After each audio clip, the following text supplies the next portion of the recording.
Endi issiqxona ham kerak emas bularni ekish uchun. Bu videomiz dehqonlar uchun bugungi kunda juda ham dolzarb masala bo'ladi.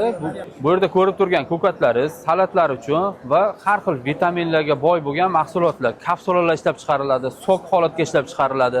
Mana bunaqa choy holatlarga ishlab chiqariladi. Buni hozir qisqacha ma'lumotlarni beramiz. Bu nimaga foydali? Dehqonlar qanaqa qilib buni ekib, qanaqa qilib foyda qilish mumkin?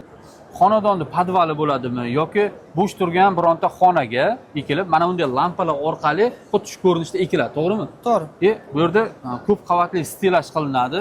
Buni ekasiz, ekkaningizdan keyin agar sotolmay qolsangiz, quritilgan holatda sotasiz.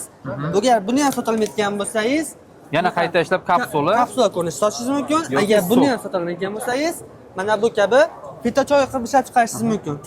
Bunda sahr uchun qilingan bor ekan, bunda antikislota har xil yomon moddalarni chiqarib yuborish uchun. Antioksidantlar bo'ladi. Bularda hammasida sink bo'ladi. Bularda hammasida vitaminli kompleks A, B, C, D, E hammasi bo'ladi bularda. Telefon orqali xohlagan o'zining sistemasida svetni sug'orib tizimini o'zi avtomatik sug'oradi. Bu o'zini o'zi sug'oradi.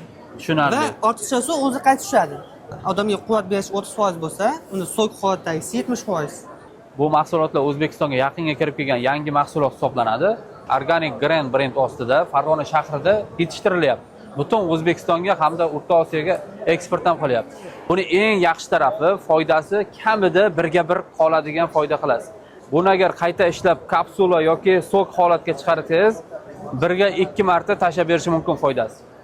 Agar eksport qilmoqchi bo'lsangiz, qo'shni davlatlarda buni texnologiyasi yo'q ekan, bunaqa kapsula yoki sok holatlarini O'zbekistonga eksport qilishyapti ekan.